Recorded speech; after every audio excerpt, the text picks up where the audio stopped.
Estamos gravando o segundo bloco de aula do nosso curso O Supremo Tribunal Federal e a Proteção aos Vulneráveis, curso de extensão vinculado ao projeto de comemoração pelos 5 anos do grupo de pesquisa Jurisprudência de Direitos Fundamentais.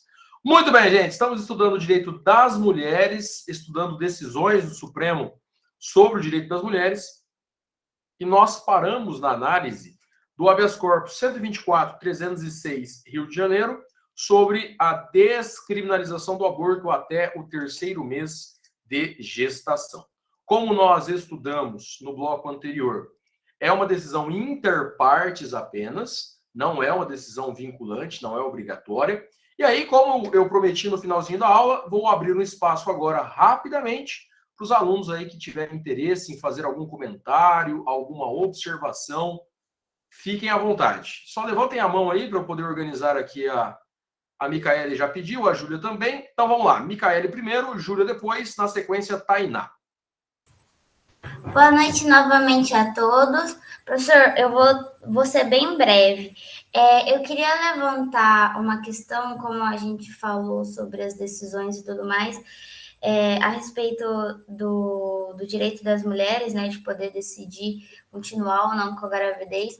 Eu queria levantar a questão que muitas pessoas, né, geram preconceito, né, pela mulher que opta por abortar, e por conta disso eu acho importante mostrar para os brasileiros em geral quem é a mulher que aborta, né? Porque tem muita gente que tem a imagem de uma mulher que, né, irresponsável, não se cuidou direito, mas ela estava na balada, e aí, né, ela quis fazer o bem bom, e aí agora não quer assumir a responsabilidade. Então, a gente tem duas imagens, né? Primeiro que a mulher, ela tem que ser mãe, né? Se ela ficar grávida, ela tem que ser mãe. Agora, o homem, se ele engravidar uma mulher, não necessariamente ele tem que ser o pai. Mas se a mulher tiver grávida, naturalmente ela precisa, vamos lá, vestir a capinha da mãe e ter o filho e criar essa criança. E a segunda imagem é essa mulher que faz o aborto. Gente, mães fazem abortos, mulheres que estão noivas fazem aborto, jovens, mulheres de periferia. Então, não é uma espécie de menina ou um tipo de pessoa. São mulheres que não se veem psicologicamente naquela condição para poder ter a criança. E a gente viu que existem vários tipos de aborto. Então, eu acho que, assim, tem um documentário que chama, eu vou colocar o link depois no grupo e aqui no chat, chama Clandestinas. São mulheres que ao longo das suas vidas, e assim, tem mulher já casada há muito tempo, tem mulher jovem, tem todo tipo de mulher que se viram nessa necessidade, não encontraram um apoio legal, e aí elas eventualmente tiveram que fazer o aborto clandestino, e elas contam como foi a experiência.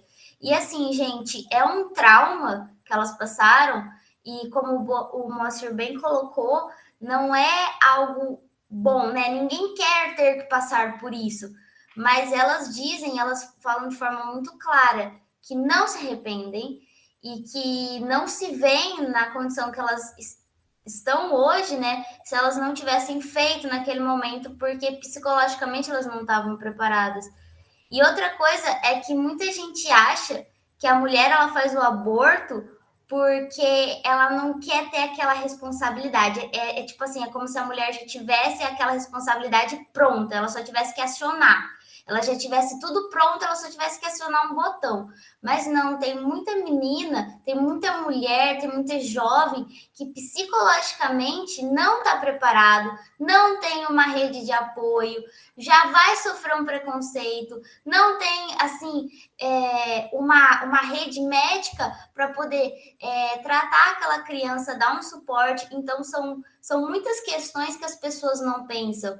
E não é que a menina não quer ser mãe que ela vai fazer um aborto. Existem muitas mães que já abortaram e que hoje têm filhos.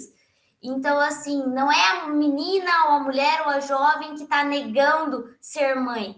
É que a condição para que isso aconteça, ela envolve fatores sociais, psicológicos e econômicos. E a sociedade tem que entender que nem sempre a gente, mulher, vai ter tudo isso à nossa disposição.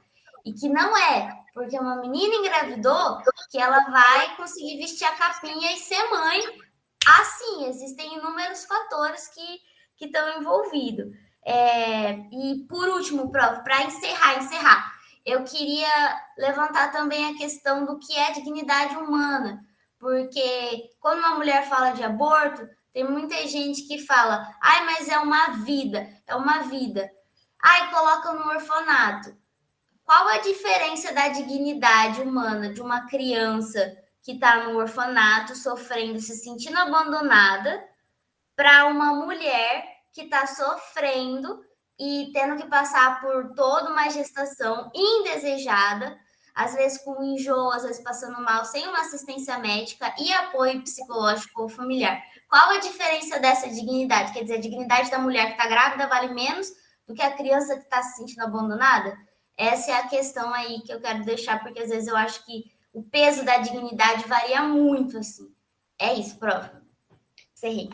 Maravilha, Micaele. Muito bem. Na sequência, Júlia. Boa noite, todo mundo me ouve bem? Ouvimos bem, Júlia. Boa noite. Só não vou estar abrindo a câmera aqui, porque hoje eu tô só o pó. Mas é a mesma coisa, assim, completando um pouco do que a Mica falou, essa questão de qual é a mulher que aborta e tudo mais. Acho que a gente sempre tem uma visão muito preconceituosa de quem é essa mulher, mas existem estatísticas que uma mulher, a cada 10 mulheres, 4 entre 40 anos já realizaram um aborto. Então, assim, é uma coisa comum e é aquela que o professor já comentou, que a mulher que ela quer abortar, ela vai abortar independente da descriminalização, da legalização. Só que como países desenvolvidos que têm o aborto legalizado provam que a mulher que quer realizar esse procedimento, ela vai ter um apoio, né, de um sistema, vão conversar com psicólogos, vão conversar com profissionais, com médicos, ela vai ser acompanhada e aí ela vai decidir no final de todo esse processo se ela quer ou não manter a criança. Exatamente. E realmente é uma questão de saúde pública e da dignidade sexual da mulher, que é uma coisa que a gente realmente, infelizmente, não é muito visibilizada, porque, como a gente já comentou anteriormente, o nosso país é governado por homens brancos, cis e héteros, que não permitem que essa legislação seja... esqueci a palavra, mas enfim, tenha destaque. E realmente são as mulheres pobres que sofrem com essa criminalização do aborto. Porque as mulheres que têm condição, elas vão para as clínicas clandestinas de grandes médicos, de grandes cidades, de grandes centros, e elas conseguem realizar um procedimento seguro, como se fosse em qualquer hospital.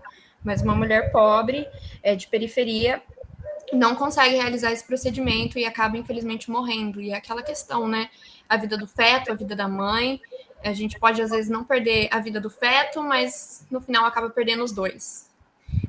Por justamente não permitir que essa mulher tenha o direito dela garantido. E realmente, não é você colocar e descriminalizar o aborto que todas as mulheres vão querer abortar.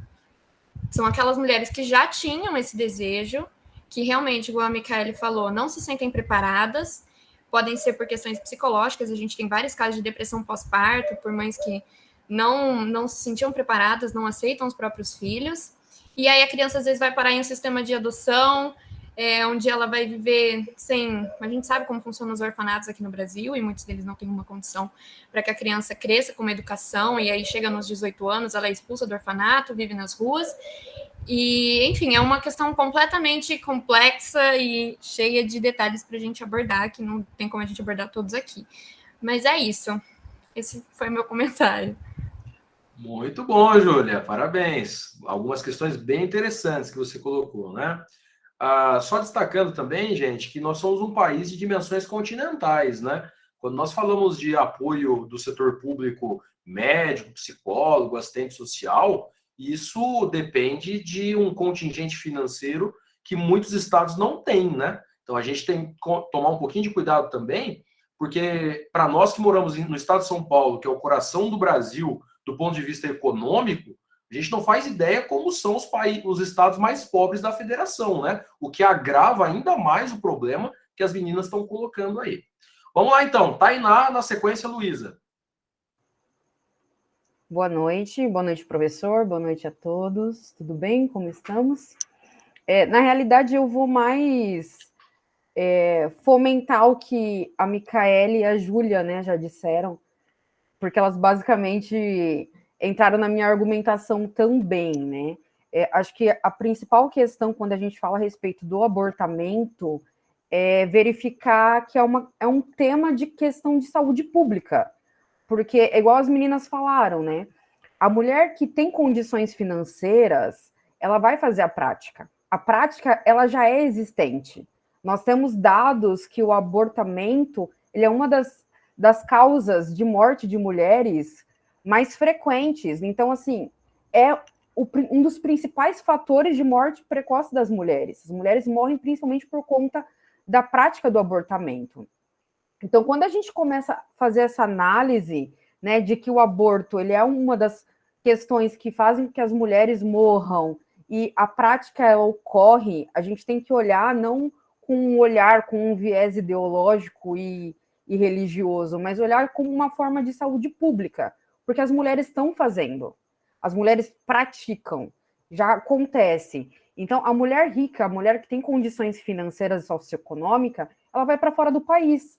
Ela faz o procedimento em outros países, fica por lá. Quando ela retorna, já não tem mais a questão do feto e tudo mais. Só que a mulher negra periférica, que geralmente é o perfil da mulher que pratica o abortamento, né? Às vezes a gente acha que até mesmo as pessoas mais novas, adolescentes, mas não, é um perfil de mulheres mais maduras. E essas mulheres, elas já praticam. Ou seja, a gente não está olhando sobre um viés ideológico, um viés religioso, nós estamos olhando sobre um viés de saúde pública. Porque se a mulher ela já pratica, e se a mulher, quando procura uma clínica clandestina, ela morre na mesa, então o que nós vamos fazer para que essas mulheres não sofram e não morram na mesa de cirurgiões? Porque isso já está acontecendo. Discutir se é de fato deve ou não, isso já acontece. Então a gente tem que ter um olhar um pouco mais, e até mesmo aqui, nós do direito, temos que ter um olhar um pouco mais racional de tentar entender que já acontece. Então, qual que é, nesse caso, a política pública do Estado? O que o Estado pode fazer para que, de fato, essa prática possa ser segura? Porque se a gente fala tanto sobre a questão da vida, né, o direito à vida, por que o direito da vida da mulher que já pratica e da mulher que pode vir a praticar, porque a gente não sabe, e assim, você provavelmente conhece alguém que praticou. Todo mundo conhece alguém que praticou o aborto. Então, a gente tem que olhar sobre esse viés de saúde pública mesmo e tentar verificar como o Estado ele pode se portar diante disso. Porque as mulheres já fazem. Então, quais são as formas ou qual é a forma que o Estado, com que nós juristas, né, nós do direito, podemos até pensar para que haja garantia da vida, né, nesse caso? Então, acho que vai mais por esse âmbito mesmo, e é aquilo que a Micaele já falou, que a Júlia já falou, então estou apenas reforçando essa questão da saúde pública mesmo. Obrigada, pessoal. Parabéns, Tainá. As meninas dando um show aí, hein? Falam muito bem articuladas, argumentos muito interessantes. E só contribuindo também, queridos, que nós estamos falando de clínicas particulares e tudo mais, mas quando nós olhamos aí para a realidade socioeconômica, muitas mulheres fazem o autoaborto, né? Isso é ainda mais grave, porque muitas acabam morrendo em virtude disso. E você já imaginou, né, o drama social de uma mulher praticar o aborto em si mesma? É algo assim extremamente complexo, né? Então, eu fico muito feliz, né, que as meninas estejam se posicionando. Se tiver algum homem aí na sala, algum rapaz que queira comentar também, né? Mas realmente é um tema muito interessante. Passo a palavra para a Luísa, então, para suas considerações. Oi, gente, tudo bem? Boa noite. Cirúrgico comentário da Tainá, inclusive, parabéns, Tainá. Eu até fiquei super surpresa, porque eu conheci uma palavra nova, abortamento. Eu não sabia que essa palavra existia, eu fui até pesquisar. Eu falei, gente, abortamento? E eu descobri que essa palavra existe. Muito obrigada, Tainá, por contribuir aí pelo enriquecimento do meu vocabulário. Eu queria fazer um parênteses, porque eu também penso, como as meninas aí, na questão de saúde pública, muito mais do que eu acho, do que, enfim, né, que a gente costuma colocar, é uma questão fática, né, que a gente tem que analisar a realidade dos fatos, e não só para a questão da saúde pública, como também pela questão de toda uma análise criminológica mesmo em cima deste tipo penal, né, que a gente vê do aborto, e no caso, a descriminalização dessa hipótese, né, dessa circunstância, ela é muito significativa, muito simbólica, né? No meu primeiro ano, eu fiz um artigo com o Eric, que inclusive está aqui no grupo, sobre alguns tipos penais que servem para punir determinadas classes sociais, determinadas pessoas. E no nosso artigo que a gente apresentou no Impex, a gente falava sobre a questão da capoeira, né? Que a capoeira, na época da abolição da escravidão e tudo mais, ela era vista como uma doença moral. E que tinha um artigo no Código de 1890 que criminalizava os capoeiristas, né? Que criminalizava a capoeira e falava expressamente dos capoeiristas. Tinha essa palavra, agilidade corporal, de destreza, era muito legal. É uma leitura muito legal, se vocês tiverem oportunidade. E o aborto, ele é uma realidade moderna, né? E trazendo para o nosso contexto atual, fazendo desse paralelo, o aborto, atualmente, ele serve para punir uma determinada classe de mulheres, de determinadas raças, porque a gente sabe que, como as meninas muito bem falaram, que as pessoas que têm acesso a um aborto seguro, elas vão fazer o aborto seguro em outros países, inclusive aqui da América Latina. E, enfim, era só essa pontuação mesmo. Muito obrigada. Muito bem, parabéns, Luísa. Se mais alguém tiver interesse, fale agora ou cale-se para sempre, que nós temos que avançar, né? Mas realmente é um debate que eu acho mais importante, gente, no final das contas, é trazer a pauta, né? É ouvir as mulheres. Eu penso que, assim, se a gente analisar que o Congresso Nacional ele é composto majoritariamente por homens, o Supremo Tribunal Federal da mesma forma, as chances das mulheres conseguirem conquistas são muito pequenas, né? Então, essa é a importância das audiências públicas, de ouvir os movimentos, até porque, queridos, o Código Penal é de uma realidade de 1940. Então, assim, realmente é necessário repensar muita coisa, né? Assim como muitos crimes deixaram de ser crime ao longo do tempo. Demos exemplo aqui, a própria questão do adultério. É evidente que nós ouvimos a maioria das alunas, quase todas, na verdade, acho que todas, né, numa posição mais pró-direito das mulheres, do direito de escolha, mas também existem, né, correntes sociais, aí, segmentos sociais, especialmente a igreja, em alguns pontos, que faz uma defesa muito acentuada com relação à proteção do feto, da vida humana intrauterina. Por isso, quando nós temos esses chamados desacordos morais razoáveis, é um tema que vale muito a pena vocês estudarem. O ministro Barroso fala isso, né? No direito, nem sempre nós vamos ter uma resposta única. Na verdade, nós temos que fazer escolhas. Então, quando o legislador, em 1940, teve que escolher, ele escolheu proteger o feto. Agora, nós estamos em 2021. Então, assim, avançamos muito, né? Será que se o Código Penal fosse feito hoje, será que se nós tivéssemos mais deputadas, mais senadoras, será que o aborto continuaria sendo crime? Eu acho que esse é um ponto interessante, né? Será que a evolução social ainda permanece na sociedade brasileira na sua totalidade, enfim, ou na sua maioria, né? Esse entendimento de que o aborto deve continuar sendo crime? Porque o ajuste que a Suprema Corte americana fez foi no sentido de um meio termo, né? Então, olha, até 3 meses de gestação, ok. Dali para frente não dá mais. Então, assim, pelo menos dê um tempo aí para as mulheres raciocinarem, né? E aí é uma questão também de que eu concordo com o que as meninas disseram, fica muito confortável para nós, homens, decidir pelas mulheres, né? Porque não somos nós que enfrentamos a gestação, nós não temos mudança no nosso corpo, nós não temos mudança em relações de trabalho.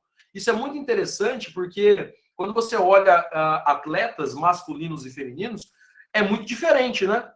Porque o atleta masculino, ele pode ser pai quantas vezes ele quiser. A atleta feminina, não. Então, muitas mulheres acabam optando por não ter filho para não sacrificar a carreira. Esse é um ponto, né? E a segunda questão é que, aí do ponto de vista do feminismo, a gestação afeta diretamente o corpo da mulher. O homem não tem nenhuma alteração biológica, né? Física, química. Então, assim, deixar a decisão para os homens me parece algo que em 2021 é um certo retrocesso, né? Me parece que seria importante esse diálogo, essa conversa mais democrática, digamos assim, né? Principalmente ouvindo as mulheres. Então, parabéns às meninas, é um tema extremamente complexo. Existem argumentos válidos e argumentos consistentes dos dois lados. Me parece que vai depender muito da composição da Suprema Corte quando nós analisamos entre conservadores ou progressistas. Então, você olha o ministro Barroso, a ministra Rosa Weber, se encontram mais no campo dos ministros progressistas, mas tem outros ali, né? Especialmente os últimos 2 ministros, que você pode ter certeza que estarão no campo conservador, né? Votarão contra aí, eu não tenho dúvida disso. Mas, enfim, essa é a beleza da democracia, né? Trazer ao debate, buscar o consenso, mas tem um detalhe, né? Muita gente fala assim, professor, por que não faz, então, um plebiscito, um referendo, uma consulta popular para ver o que a maioria pensa? O detalhe, queridos, é que a maioria nem sempre pode prevalecer, né? Nós já estudamos aqui a função contramajoritária do Supremo. Então, não é uma questão de decidir o que a maioria pensa, enfim, porque até aqui o pessoal tem colocado o fator religioso, né? E aí, a última colocação que eu colocaria, e eu penso que essa é uma discussão muito válida, eu mesmo tenho feito muito essa reflexão. Você pode ter uma opinião pessoal que seja diferente da sua opinião jurídica? Eu acho que vocês têm que pensar um pouco sobre isso. Porque eu vou te dar um exemplo. Nós tivemos um caso aqui em Araçatuba envolvendo a união estável homoafetiva. Vamos falar desse julgamento na aula sobre as pessoas LGBTQIA+. Mas teve um juiz aqui de Araçatuba que é um católico fervoroso, né, tradicional, frequentante. E quando ele foi decidir o pedido, foi o primeiro caso de Araçatuba, ele disse na audiência sobre união estável homoafetiva, pessoalmente, sou contra. Mas, como juiz, me curvo à decisão do Supremo Tribunal Federal e defiro o pedido. Você entende a racionalidade do julgamento? Olha, se você me perguntar como pessoa, o juiz dizendo, né? Como pessoa, eu penso que não está certo. Mas como jurista e como juiz, se o Supremo decidiu dessa forma, eu não posso julgar conforme a minha posição pessoal. Então, esse exemplo é um exemplo para que a gente raciocine. Será que a nossa posição pessoal deve influenciar a nossa posição jurídica? Eu posso ser contra o aborto na minha intimidade, no meu íntimo, na minha forma de pensar o mundo, mas juridicamente apoiar por entender, né, a descriminalização do aborto, por entender que é um direito das mulheres? Eu penso que essa é uma discussão muito profunda, né? Tem que ser, assim, um raciocínio muito avançado para você conseguir diferenciar a sua vida particular, o seu pensamento como pessoa, do seu trabalho como profissional. Tudo bem, gente? Parabéns às meninas, foi um debate muito produtivo. Penso que a gente pode trazer esse debate com mais tempo, né? Vamos ver se a gente coloca algumas reuniões do grupo para discutir um pouquinho mais sobre isso. E o mais importante, a meu ver, o pessoal fala muito isso, né? Do lugar de fala, enfim. Eu penso que o importante é que a gente possa ouvir mesmo, né? Homens e mulheres, mas nesse caso especialmente, as mulheres, sem dúvida, né? Porque são as pessoas que são atingidas diretamente aí quando ocorre uma gestação. Maravilha, gente? Parabéns a todas as meninas que participaram, o pessoal que também comentou aqui no chat. Foi muito produtivo, foi uma conversa muito produtiva. Vamos avançando, então. Última decisão sobre o direito das mulheres para que a gente possa avançar na nossa matéria. Todo mundo consegue ver bem o slide? Mandem um ok, por gentileza.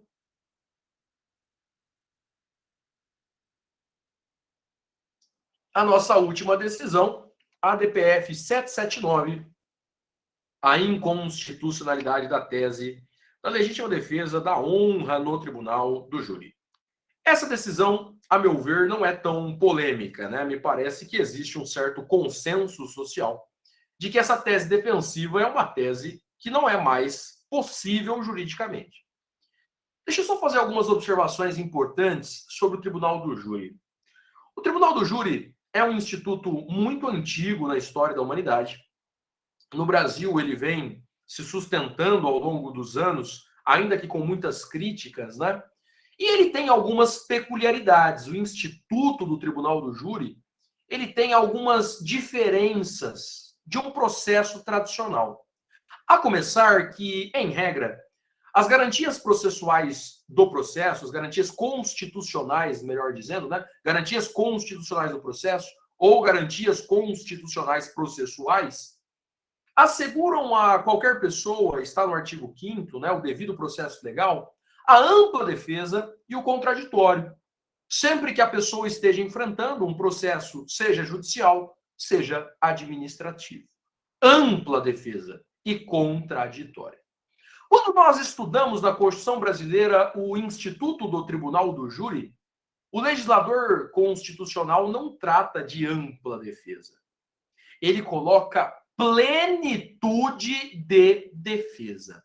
Defesa plena é muito mais do que defesa ampla. Isso assegura aos profissionais do júri, aos advogados e promotores que estão duelando, debatendo no plenário, que utilizem, inclusive, algumas ferramentas que não seria possível utilizar num processo jurídico tradicional. Um processo judicial tradicional. Exemplo, professor. No júri, você pode apelar para a consciência dos jurados. Você pode levantar argumentações filosóficas, argumentações religiosas. Então, imagine um advogado que esteja no tribunal do júri e ele seja muito convincente e na reta final ele olha para os jurados e diz: senhores jurados, é muito mais grave absolver um culpado ou condenar um inocente. Porque a Bíblia diz que quem julga será julgado. E se os senhores condenarem um inocente, os senhores estarão condenados ao inferno pela palavra de Deus. Pergunta: um argumento como esse poderia ser utilizado num processo tradicional? Já imaginou eu chegar na audiência e falar para o juiz: excelência, quem julga será julgado? O juiz vai olhar para mim e falar assim: doutor, onde o senhor quer chegar? Pelo amor de Deus, né? Não tem a menor condição uma argumentação como essa. Mas no júri é possível. No júri é possível. O pessoal está falando aqui, né? A carta psicografada. Sabe que a gente tem muitas histórias de Araçatuba do advogado que levava na primeira fila a mulher e os filhos do réu. E aí, no momento ali de emoção, ele dizia: senhores jurados, se os senhores condenarem esse homem, os senhores não estão condenando apenas ele, os senhores estão condenando toda essa família, porque os filhos não terão o pai, não terão o que comer. Então pensem bem. Estou entregando um envelope aqui, eu já vi isso no júri em Araçatuba. Você abriu o envelope e tinha certidão de nascimento dos filhos. 5, 6 certidões de nascimento. Se condenarem esse homem, quem vai colocar o que comer na mesa dessas crianças? Ele dava uma piscadinha para a mulher ali, né? Viúva, não, desculpa. Para a mulher, as crianças começavam a chorar todas juntas de uma vez. E aí, senhor? E aí que eu posso fazer isso num processo judicial comum? Excelência. Se condenar este homem, condenará essas 5 pessoas. O juiz vai falar assim, doutor, eu vou desconstituir a defesa, porque isso é de um despreparo absurdo, né? A responsabilidade aqui é do réu, não é do filho. Então eu não quero saber se vai ter o que comer, se não vai. Eu quero saber o seguinte, ele enquadra no tipo penal. Então percebam que a plenitude de defesa, ela te dá uma defesa total. E é aí o ponto que eu quero chegar. Essa defesa plena admite tudo? Eu vi uma aluna colocando aqui, júri vale tudo, professor. Por isso que você vê carta psicografada, o pessoal colocou aqui, você vê advogado rasgando a Constituição, lendo a Bíblia, uma série de fatores. Só que aí vem a minha pergunta, vale tudo mesmo no tribunal do júri? Essa é a primeira questão. Por quê, professor? Porque aí nós entramos na matéria dessa decisão da DPF 779. Havia no Brasil, ainda existe, mas havia há tempos atrás, um machismo extremamente impregnado na sociedade, ao ponto de que, se você duvidasse da sexualidade de um homem, isso dava morte. Se você chamasse um homem de corno, isso dava morte. Antigamente, é muito interessante como algumas movimentações sociais, e é engraçado que o pessoal às vezes ouve, né? Vocês são muito novinhos, talvez muitos aqui nem se lembrem mais. Quem aqui já ouviu Reginaldo Rossi? Um cantor, ó, o Fábio está presente, professor, já ouvi. O Reginaldo Rossi, ele criava algumas músicas, ele cantava algumas músicas, e ele dava uma certa amenizada na questão da infidelidade. Essa discussão toda fazia com que o debate chegasse nos bares, chegasse no trabalho, criando uma certa tolerância maior. Por que eu estou dizendo isso? Porque antigamente, se o marido pegasse a mulher traindo ele, ele matava a mulher e o amante. E aí entra a nossa questão da DPF 779. No júri, o que o advogado sustentava? Olha, esse homem honrado, pai de família, que levanta todo dia às 5 horas da manhã para trabalhar e sustentar aquela víbora. Vocês vão ver, né? E sustentar aquela mulher ardil, aquela criminosa. Ele chega em casa e se depara com no seu próprio leito, na sua própria cama. Senhores jurados, se coloquem no lugar desse homem. Os senhores teriam feito o mesmo, porque existe uma honra a ser preservada. E honra se lava com sangue. Essa é, de uma forma bastante curta, a legítima defesa da honra. E pasmem os senhores, tinha júri que absolvia. Estou dizendo do homem matar a mulher, o homem matar o amante e ser absolvido. A legítima defesa da honra. Eu pedi para que vocês ouvissem o caso da Praia dos Ossos, porque o Evandro Lins e Silva, ele usa exatamente essa linha de raciocínio. Claro que de uma forma muito mais sofisticada. Mas percebam, gente, no caso Praia dos Ossos, da Ângela Diniz, o Doc Street desferiu tiros que acertaram o rosto dela, matou com um tiro na cabeça, e ele não foi condenado por homicídio no primeiro julgamento. É possível que o júri seja esse vale tudo mesmo? Essa é a discussão. A Micaele está dizendo, professor, qual é a diferença entre o crime passional e a legítima defesa da honra? Então, Micaele, a legítima defesa da honra, de uma certa forma, é um crime passional, né? O crime passional, ele vem essa ideia dessa louca paixão, né? O sentimento tomando conta da razão. É um crime que geralmente... A Luiz está dizendo assim, mas ele seria uma excludente, né? Então, na verdade, cuidado, gente. A discussão é a seguinte. Quando você fala em homicídio, nós temos no Código Penal o homicídio privilegiado, que é aquele que tem uma redução de pena quando existe a violenta emoção em conjunto com a injusta agressão. Tudo bem? A injusta agressão e a violenta emoção ali, caracterizando, então, né, a questão do crime de homicídio privilegiado. Tudo bem? Bom, percebam então que a discussão, deixa eu pegar o artigo aqui que eu já passo para vocês certinho, né? Com relação, essa é uma questão que está na lei, inclusive, o Código Penal, lá no 121. Já vou colocar aqui para vocês agora, olha só. 121, vamos ver qual é o parágrafo. É aqui, ó, é o 121, parágrafo 1º. Caso de diminuição de pena. Vou colocar para vocês aqui no chat. O agente comete o crime impelido por motivo de relevante valor social ou moral ou sob domínio de violenta emoção, logo em seguida à injusta provocação da vítima, o juiz pode reduzir a pena de 1/6 a 1/3. Essa é uma causa de diminuição de pena. É uma outra questão que está na lei. Se ela é questionável ou não, é um outro debate. Vamos centralizar a nossa discussão ao nosso julgado aqui. A pergunta é: você pode absolver pela legítima defesa da honra? Essa é a questão. O advogado pode sustentar essa tese no plenário do júri? Porque vocês sabem que, depois da reforma do procedimento do tribunal do júri, tem um quesito objetivo. O jurado absolve o réu? E aí vem a discussão. O advogado pode sustentar a legítima defesa da honra? O Supremo Tribunal Federal entendeu que não. Julgamento de 2021. Estamos discutindo legítima defesa da honra esse ano ainda.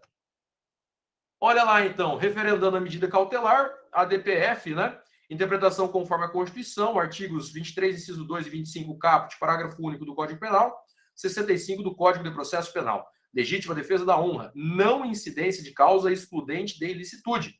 Recurso argumentativo dissonante da dignidade da pessoa humana, da proteção à vida e da igualdade de gênero. Medida cautelar parcialmente deferida, referendada. Ou seja, qual é a tese firmada, professor? A tese é que não podemos ter a legítima defesa da honra. Olha lá o que está na ementa do STF, da decisão do STF. Legítima defesa da honra não é tecnicamente legítima defesa. Traição se encontra inserida no contexto das relações amorosas. Seu desvalor reside no âmbito ético e moral, não havendo direito subjetivo a contra ela agir com violência. Olha que decisão fantástica, gente. Traição não pode ser paga com violência.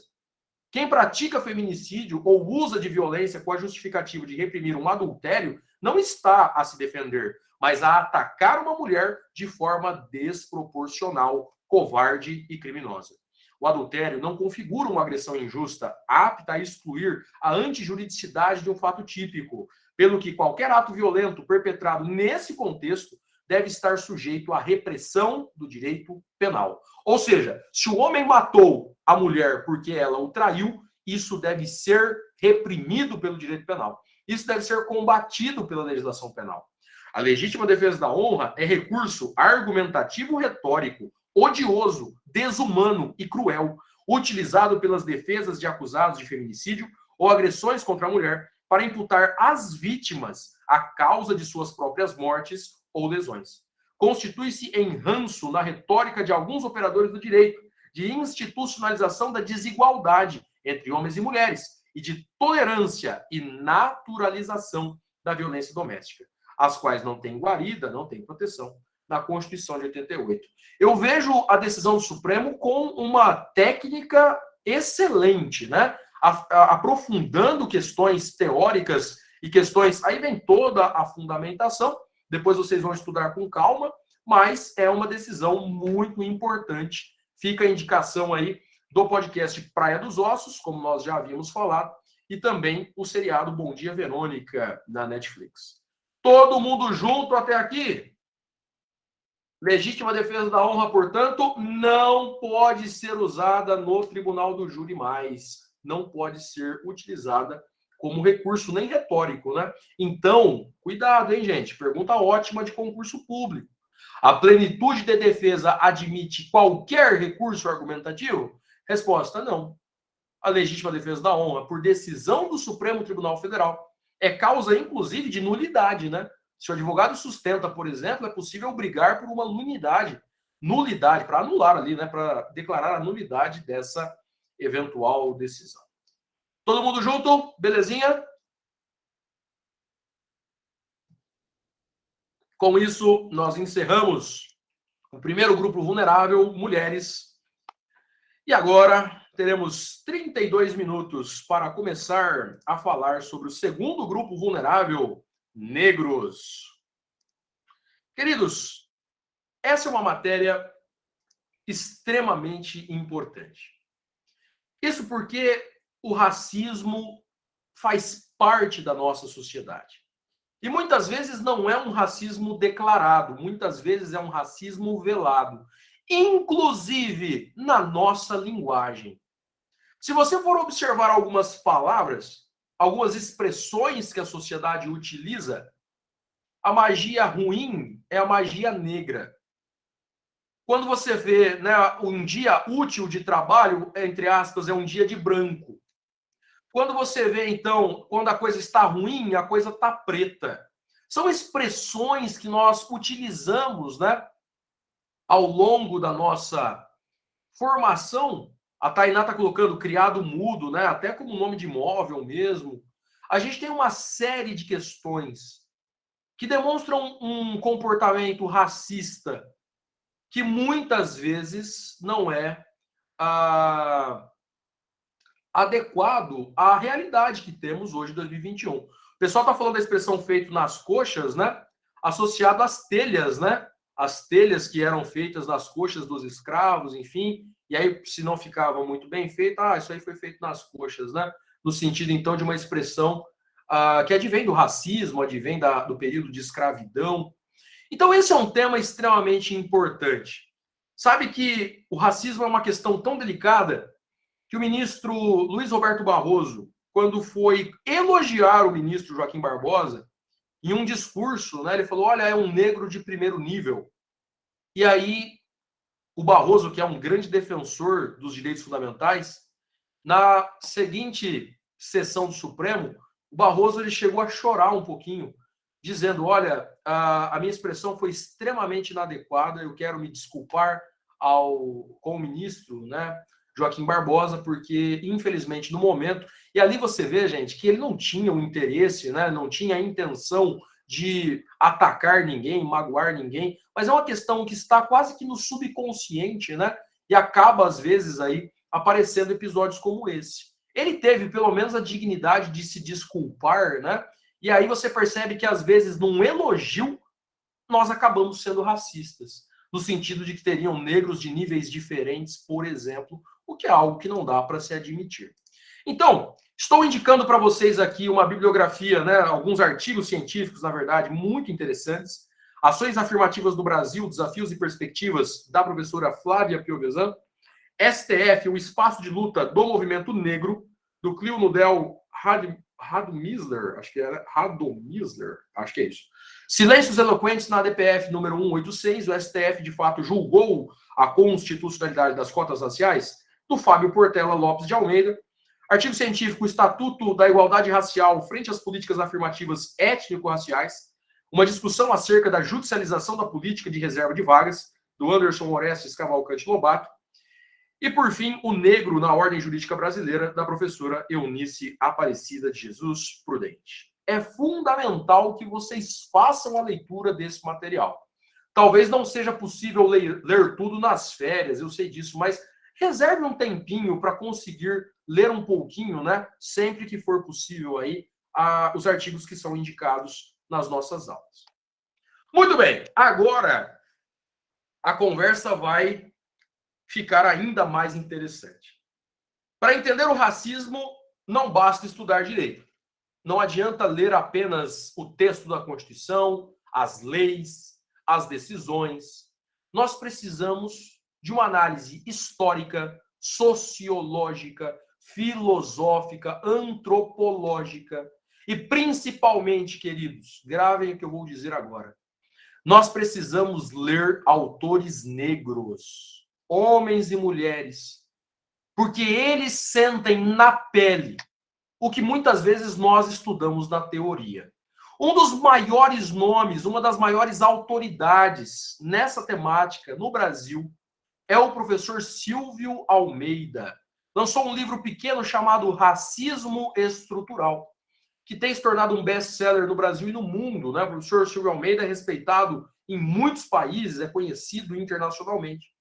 Estou indicando também a professora Djamila Ribeiro, bastante conhecida, né? Pequeno Manual Antirracista. E um outro autor extremamente competente chamado Abdias Nascimento, O Genocídio do Negro Brasileiro. Processo de um racismo mascarado. São 3 clássicos que nos ajudam a compreender essa questão racial que temos no Brasil desde sempre. Estou indicando também na área jurídica um livro espetacular do professor Adilson José Moreira, chamado Tratado de Direito Antidiscriminatório. Existe uma discussão muito forte nos últimos anos de que não basta não ser racista, é necessário ser antirracista, né? É preciso que nós nos conscientizemos em tentar corrigir essa discriminação histórica.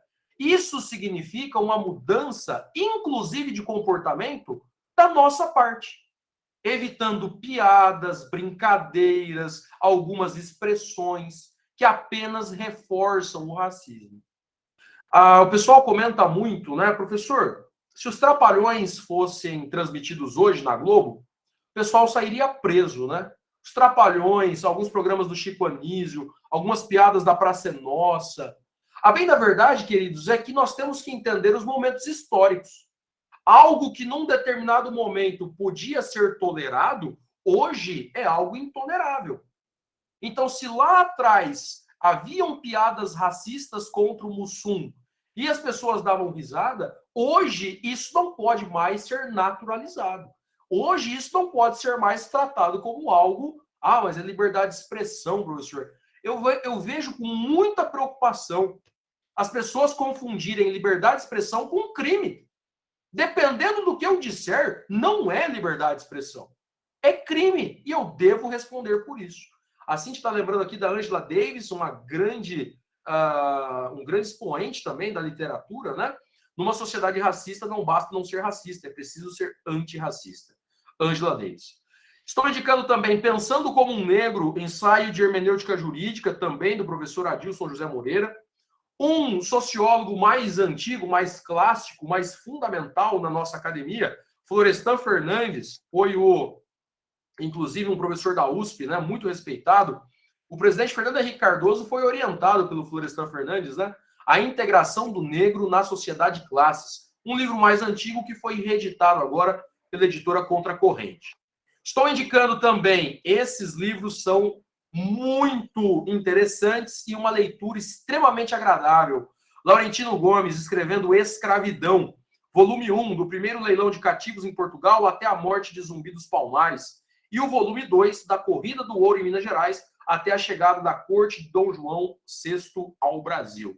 E a professora Lilian Schwartz, para quem gosta de história, é uma das melhores autoras que temos no Brasil, nem preto nem branco, muito pelo contrário. Ela tem um outro livro muito bom também, chamado O Espetáculo das Raças. Queridos, eu gostaria que vocês olhassem a tela agora e por um minuto refletissem sobre a importância desses 3 brasileiros. O primeiro caso é um caso que nos causa muita preocupação porque foi objeto de um certo processo de embranquecimento. Quantas e quantas crianças estudaram Machado de Assis como se ele tivesse a pele clara? Sendo que Machado de Assis era negro. Machado de Assis é um dos maiores escritores do mundo na história da literatura. Eu, particularmente, sou fã de Machado de Assis. A gente, quando está na escola, muitas vezes, na literatura, é obrigado a ler alguns livros. Você é criança, ainda não entende a importância da leitura. Eu lembro que, na minha escola, um dos livros que eu considerei assim mais interessantes foi Memórias Póstumas de Brás Cubas, né? Essa ideia de um defunto autor. Vocês lembram disso? A história contada pelo cidadão que já morreu, né? Uma obra genial. A grande questão é que Machado de Assis é um orgulho, é um patrimônio do Brasil. pessoal aqui dizendo, né? Reli A Mão e a Luva semana passada, Machado é sensacional. A escrita, e isso, tem um filme também, Maurício, muito bom, bem fiel ao livro, exatamente. Lembrando que o Brás Cubas, ele estudou em Coimbra, né? Fez direito em Coimbra. O Fábio tá lembrando Dom Casmurro. O Fábio, sabe que fizeram, é verdade, não é brincadeira não, fizeram um congresso em São Paulo, chamaram professores do Brasil inteiro, doutores em letras, né? Literatura, vamos decidir se Capitu traiu ou não traiu o Bentinho. E ficaram lá debatendo. E a conclusão, cara, não dá para saber, velho. Não dá para saber. Tem hora que eu tenho certeza, depois eu já não tenho mais, né? Então, muito incrível. Eu acho que é empate técnico, diz o Saulo, né? Genial. Eu penso, Fábio, que o Dom Casmurro é o maior enigma da literatura brasileira, né? Assim como o pessoal tinha aquela novela, quem matou, quem não matou, Odete Reutemann e tal. Aqui, essa história, se a Capitu ela traiu ou não traiu, né? É extremamente interessante, né? Como o Machado tem essa possibilidade de levar o nosso raciocínio, né? Por caminhos tão tortuosos, às vezes, né? Às vezes você tem certeza que traiu, depois você não tem mais. E o Escobar, como é que fica, né? Então, vale muito a pena a leitura. Eu recomendo sempre nas aulas, eu acho fantástico, um conto do Machado de Assis, que foi um marco na minha formação jurídica e literária, chamado A Igreja do Diabo. A Igreja do Diabo. O nome assusta, né? Tem muita gente que não gosta de falar sobre essas coisas, mas não tem nada de errado, não, gente. Leiam A Igreja do Diabo e lembrem-se de ler A Última Linha. É um conto pequeno, 8, 9 páginas. Isso aí é propriedade pública hoje, né? Ele vai falar sobre o ser humano. É sensacional. Não vou dar spoiler para não perder a graça, mas o conto começa numa conversa do diabo com Deus, né? E aí vai se desenrolando em torno disso, e é algo assim que me marcou muito, né? Um querido amigo me indicou esse texto numa aula, o professor Benedito Cerezo, e realmente é um texto impactante. A Igreja do Diabo. Alguém localiza, por gentileza, no Google? Coloca o link aí no grupo ou coloca aqui, vale muito a pena.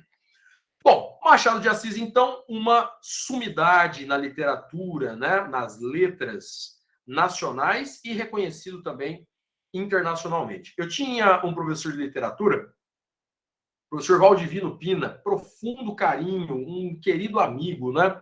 Foi um professor fundamental na minha vida. E ele contava uma história maravilhosa. Não sei se vocês sabem se é mito, se é lenda, se é verdade, mas dizem que quando Machado de Assis morreu, abriram a cabeça dele para ver o que tinha dentro.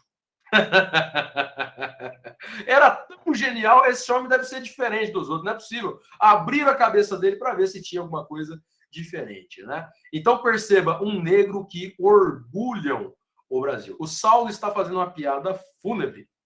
Abriram no Machado. Meu Deus. Às vezes o Saulo compete comigo sobre qual é a pior piada. Muito bem. Avançando. Segundo homem que está na tela, o senhor Edson Arantes do Nascimento, mais conhecido como Pelé, o maior de todos os tempos. Claro que os argentinos dizem que é o Maradona, outros dizem que é o Messi, Cristiano Ronaldo, mas a bem da verdade é que o Pelé foi um dos únicos homens que conseguiu parar uma guerra, né? Conhece essa história? O Santos foi jogar num país que estava guerreando e eles pararam a guerra para assistir o Pelé jogar. Tem uma história maravilhosa também do Pelé, que tinha um time na Argentina muito fã do Pelé, muito fã, e o time se chamava Los Hermanos de Pelé. Los Hermanos de Pelé. Para quem não entendeu o meu castelhano, vou traduzir: os irmãos de Pelé. Convidaram o Pelé para jogar um jogo lá, enquanto essa história é o Jô Soares, né? E o Pelé foi 6-0 o jogo, 6 gols de Pelé. No outro dia, na imprensa, saiu a reportagem, o time dizia que Pelé é filho único, né? Pelé, filho único, não tem mais irmão nenhum aqui na Argentina. Então, gente, eu estou tentando mostrar para vocês que pessoas negras mudaram a história da humanidade.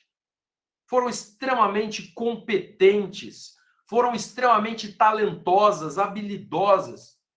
E eu estou destacando aqui uma mulher negra que muito orgulha o Brasil também, a professora Djamila Ribeiro, uma das vozes aí mais potentes, né, quando falamos sobre as questões raciais, sobre a valorização da negritude.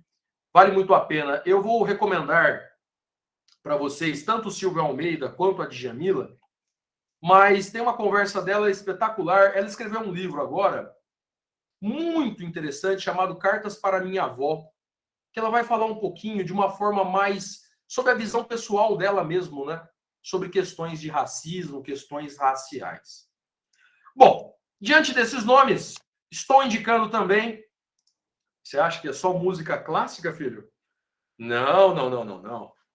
Sou um grande admirador, um grande fã do Mano Brown. Mano Brown, que é o líder dos Racionais MCs. Letras extremamente interessantes do ponto de vista da crítica social. Eu recomendo que vocês ouçam Diário de um Detento, que foi uma música escrita pelos próprios sobreviventes do Carandiru, né? E é a música mais tocada do Racionais. Eu acho uma música, assim, extremamente abatida da música, a forma como o Mano Brown canta, o clipe que eles fizeram. Você se sente no dia do massacre, né? Você ouve o que está acontecendo e realmente é uma letra muito pesada, né? São questões que causam e precisam causar um certo desconforto mesmo, né? O Saulo está falando para eu indicar o artigo. Ô, Saulo, coloca aí o nome, o link, onde o pessoal consegue. Nós trabalhamos com essa ideia, né, Saulo? É verdade, tivemos um artigo aí relacionado a essas questões dos presídios. E o Mano Brown, que já era um rapper espetacular, né? O pessoal comentou aqui, o maior de todos, diz a Mariana. O Mano Brown se mostrou como um entrevistador sensacional. Lançou o podcast Mano a Mano, que está sendo um podcast premiado, inclusive, né? Está lá no Spotify. Conversas espetaculares, inclusive com a Djamila Ribeiro. É uma das convidadas, né? Glória Maria também foi. Ele ouviu Lázaro Ramos, Thaís Araújo, ele ouviu Fernando Holliday. Ele selecionou pessoas ali espetaculares, né? Teve um episódio do Mano Brown, eu peço desculpas que eu não vou lembrar o nome do entrevistado, que foi, assim, o Mano Brown, não sei se eu comentei com vocês, mas se eu comentei, eu vou comentar de novo, porque alguns alunos talvez não tenham participado das aulas, mas ele fez uma pergunta para um pastor, que eu fiquei pensando naquela pergunta um mês, cara. Falei com a minha mãe, falei com os amigos. Ele falou assim, pastor, quando eu leio a Bíblia, eu vejo um Cristo de paz, eu vejo um Cristo de tolerância, um Cristo de amor ao próximo. Mas quando eu olho para as ruas, eu vejo cristãos que não seguem a doutrina de Cristo. Pessoas matam em nome de Deus, pessoas hostilizam as outras, pessoas incriminam as outras, pessoas agridem. E aí ele perguntou, pastor, quando é que a gente parou de oferecer a outra face? Quando é que a gente parou de oferecer a outra face? Está dizendo, o pastor Henrique, queridos, me ajudem aí, dá uma olhadinha no Mano a Mano, quem é o pastor que ele entrevistou, a gente já passa o nome aqui para não ficar faltando. Mariana está dizendo que é esse mesmo. Olha a profundidade dessa pergunta, gente, a reflexão que ela nos causa. A filosofia de Cristo, os valores de Jesus, são no sentido de não violência. Inclusive, uma das cenas, né, uma das passagens bíblicas em que Pedro, o apóstolo Pedro, que era mais estourado mesmo, segundo a Bíblia, ele corta a orelha de um soldado romano e Cristo o repreende dizendo que não é assim que será feita a revolução, né? A revolução do amor. Ele diz, na verdade, quando alguém te bate, você tem que oferecer a outra face. E aí o Mano Brown fez essa pergunta. Quando é que a gente parou de oferecer a outra face? Ou seja, ao invés da tolerância, do respeito ao próximo, a gente só tem violência, a gente só tem agressão. É engraçado que, conversando com a minha mãe, ela falou assim, e o que o pastor respondeu? Eu falei, mãe, o que o pastor respondeu é o que menos importa. O que interessa é a reflexão. Que cristianismo é esse que nós estamos vivendo de agressão, de violência, de acusação o tempo todo. Sendo que quando nós lemos a Bíblia, pelo menos na minha perspectiva, eu vejo um Cristo de amor, um Cristo de paz, um Cristo de inclusão, de acolhimento, um Cristo que não julgava sequer uma prostituta, né? Naquela ideia de que aquele que nunca errou, que atire a primeira pedra. Então percebam que são reflexões bastante profundas. Vale muito a pena vocês conhecerem aí o podcast Mano a Mano. Bom, da parte jurídica, estou indicando também o filme Marshall, Igualdade e Justiça, já havíamos falado sobre ele. Conta a história de Thurgood Marshall, o primeiro juiz afro-americano, né, o primeiro juiz negro da Suprema Corte dos Estados Unidos da América. Ele foi juiz de 2 de outubro de 67 a 1 de outubro de 91. Lembrando que o Marshall, esse filme não conta a história dele como juiz, conta a história dele como advogado. Foi um dos grandes nomes, né, da defesa dos direitos civis dos negros nos Estados Unidos. Nós que tivemos aí, né, nos Estados Unidos, um apartheid terrível, né? A ideia de que brancos e negros não poderiam sequer frequentar os mesmos lugares. Tem uma cena no filme, já dando um spoiler, essa cena me marcou muito, né? O juiz indeferindo. Não, o advogado negro nesse estado não pode usar a palavra. Não pode usar a palavra. Advogado negro nesse estado não pode sequer dirigir a palavra ao juiz. Vocês já imaginaram isso, gente? Já imaginaram essa realidade? No Brasil, estou indicando que vocês conheçam a trajetória de 2 ministros. O ministro Joaquim Barbosa, que é considerado por muitos o primeiro ministro negro da história dos Estados Unidos, aliás, da história do Brasil, desculpe. O ministro Joaquim Barbosa, o primeiro ministro negro aí do STF. Alguns historiadores divergem um pouco dessa informação, mas da história recente, sem nenhuma dúvida, é o mais atual. Estou indicando também um ministro espetacular que pouca gente conhece, né? Pelo menos, a não ser quem é advogado mesmo, mas os alunos, muitos estão ouvindo falar pela primeira vez, o ministro Benedito Gonçalves, do STJ. Inclusive, foi um dos ministros que, na época da indicação do Joaquim Barbosa, foi cogitado, né? Dizem que o presidente Lula queria indicar um ministro negro, pediu que fosse avaliado pelo currículo, a formação, o notório saber jurídico, e aí o ministro Joaquim Barbosa, por ter experiência internacional, ele estudou, se eu não me engano, na Alemanha também, né? Trajetória muito parecida com o Gilmar Mendes. O ministro Joaquim Barbosa foi nomeado. Ministro Benedito Gonçalves, um grande ministro do STJ, vale muito a pena que vocês conheçam a trajetória de homens negros que ascenderam na nossa profissão, na nossa carreira jurídica, e são grande inspiração, grande referência para todos nós. Agora eu gostaria que vocês dessem uma olhadinha nessa sequência de fotos. Muito se tem falado sobre meritocracia. Muita gente prega contra cotas raciais. Ah, mas isso significa que os negros são inferiores aos brancos? Isso significa que eles precisam de uma ajuda do Estado porque não conseguem competir? Queridos, essa é uma foto recente dos desembargadores do Tribunal de Justiça do Estado de São Paulo, o nosso tribunal. Dá uma olhada no perfil e encontre um desembargador negro. Na sua maioria homens, quase nenhuma mulher também. E não tem nenhum. Ministro Lewandowski no centro, é o único que não está de toga, ministro Supremo. Dá uma olhada nos desembargadores de São Paulo. Pô, professor, mas isso não é uma coincidência, né? Uma fatalidade? O principal tribunal da América Latina, o maior tribunal da América Latina. Vamos dar uma olhadinha em outros tribunais, então. Às vezes é uma questão só aqui em São Paulo. Tem uma foto aí do TRT Rio de Janeiro, tem outra do TJ Pernambuco. Outras regiões. E a gente também não encontra. Quase não tem mulher e praticamente não tem negro. Bom, senhor, mas isso aí talvez seja uma fatalidade desses estados que o senhor pesquisou? Dá uma olhada no STJ, então. Quando o STJ foi formado, né? Lá em 1888, 1889. Ah, professor, mas lá atrás realmente não tinha mesmo. Agora mudou a realidade. Nos nossos anos agora está melhor. Então vamos dar uma olhada no STJ hoje. Esse é o STJ, composição 2016-2018. O ministro Benedito está ali no centro, né? Fora ele, dos 33 ministros, a magistratura não tem negro no Brasil.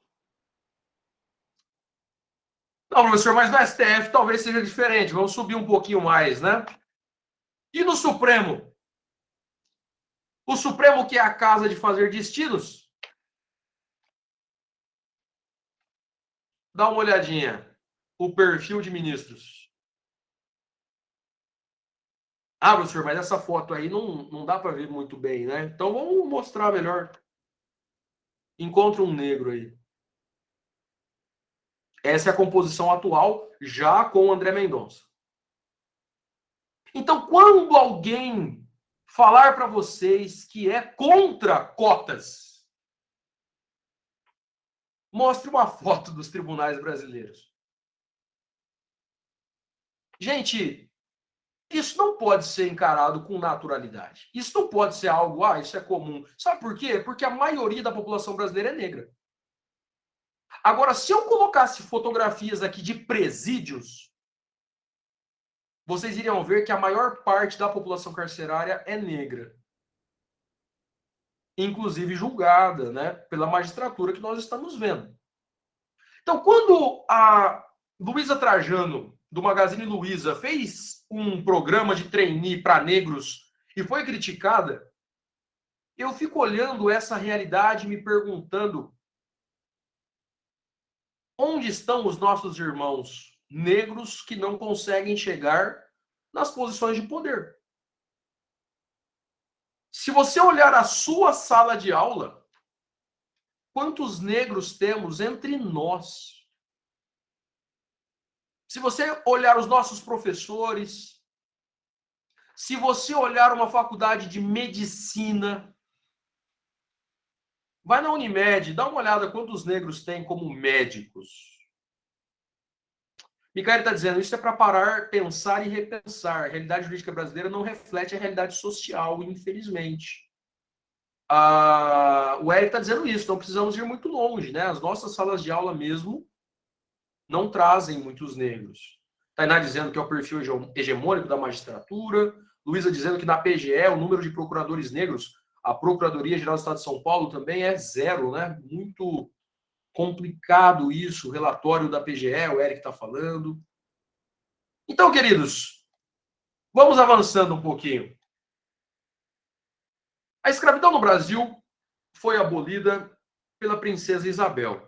Tem aqui, então, a Lei 3353, de 13 de maio de 88, chamada popularmente de Lei Áurea. É bem verdade que antes dela tivemos outras. A Lei Eusébio de Queiroz proibiu a entrada de escravos africanos no Brasil, a Lei do Ventre Livre determinou que os filhos de escravos deveriam nascer livres, a Lei do Sexagenário tornou livres os escravos com mais de 60 anos. E, gente, essa Lei dos Sexagenários é uma das piadas de mau gosto históricas mais incríveis da história brasileira, porque você pensa mesmo que em 1885 negros viviam mais de 60 anos? A população não chegava nessa idade, gente. Então isso mostra algo que a gente tem refletido aqui no curso, que às vezes o texto da lei não reflete a realidade. É a mesma história da Previdência no Brasil, que levaram aí para 65 anos para homens e 62 para mulheres, né? Você pensa mesmo que em boa parte da sociedade brasileira chega a 65 anos? Pega a comunidade de Boia Fria, pega o pessoal que trabalha em carvoaria, não chega, não chega. Nós somos um país formado na desigualdade. E, infelizmente, com todos os esforços que temos feito ao longo dos anos, ainda é uma realidade. A Lei Áurea, então, 13 de maio de 88, declarou extinta a escravidão no país. E deixa eu te contar uma história. Você sabe que os senhores que tinham escravos foram indenizados pelo Estado brasileiro, né? Ah, vai deixar de ser escravo? Tá bom, então eu tinha 10 escravos aqui, o Estado vai me pagar pelo patrimônio que eu perdi. aboliu os escravos, a escravidão, e indenizou os fazendeiros. A Constituição brasileira diz que o racismo é uma prática inafiançável e imprescritível, sujeito à pena de reclusão nos termos da lei. Perceba que a Constituição brasileira ela tentou trazer essa ideia. Racismo é algo gravíssimo. A prática do racismo é crime inafiançável e imprescritível. Inafiançável porque não tem como pagar fiança. Se for preso, vai responder preso. Imprescritível porque passe o tempo que passar, a responsabilidade penal permanece. Você sabe que a regra no direito penal é que os crimes tenham prescrição. O homicídio, que é o caso mais conhecido, a prescrição, 20 anos. O racismo não prescreve. Passe o tempo que passar, o crime permanecerá sendo crime e a responsabilidade penal subsiste. Vamos estudar uma decisão que o Supremo igualou ou equiparou a injúria racial ao racismo. Vamos falar da diferença disso na próxima aula, que o horário está muito apertado. Mas perceba que a nossa Constituição, ela coloca no artigo 5º, no direito interno, o racismo é algo seríssimo, é algo gravíssimo, não pode acontecer. E lá no artigo 4º, inciso 8º, o Brasil, nas suas relações internacionais, ele deve se pautar pelo repúdio ao racismo. Repúdio ao terrorismo, repúdio ao racismo. A Constituição tenta fazer a sua parte sinalizando ao povo brasileiro: não pode ter racismo. Racismo não pode ser tolerado. E aí, para a gente finalizar a aula e ir embora, fica a indicação de leitura de algumas leis fundamentais sobre o racismo, né? A Lei 7716 de 89 define os crimes resultantes do preconceito de raça ou de cor. A indicação da Lei 12.288 de 2010 institui o Estatuto da Igualdade Racial. Vale muito a pena a leitura, gente. A Lei 12.990 de 2014, que reserva aos negros 20% das vagas oferecidas em concursos públicos. E nós temos a Convenção Interamericana contra o Racismo, Discriminação Racial e Formas Correlatas de Intolerância. No Brasil, essa questão das cotas é uma questão tão complexa, eu vou te mostrar isso na próxima aula. Nós tivemos dois irmãos gêmeos disputando uma vaga na UNB. A comissão considerou que um era branco, o outro era negro. Dois irmãos gêmeos. Então perceba que a questão não é só a cota. A questão não é só reserva de vagas. A questão é uma mudança de mentalidade. É uma mudança de cultura. É bem verdade que isso não acontece do dia para a noite. Mas nós temos mudado. Nós temos avançado. O grande problema é que volta e meia surge na mídia um assassinato como o de George Floyd. E aí você vê um aparato de Estado, como a polícia, pisando no pescoço. A foto é fortíssima, né? A pessoa morrendo por uma violência, às vezes, de um agente do Estado. Até aqui, todo mundo junto? A CID está dizendo que essa questão da indenização gerou uma questão bastante contraditória. Rui Barbosa ordenou a queima de documentos referentes à escravidão, compra e venda. Ah, é verdade, tem esse episódio também da queima de documentos. Queridos, muito obrigado pela presença de todos. Segunda-feira estaremos de volta. Temos muita matéria ainda pela frente, mas me parece que está sendo bastante produtivo, né? Deixa eu colocar a lista de novo para quem chegou depois. Só um segundinho.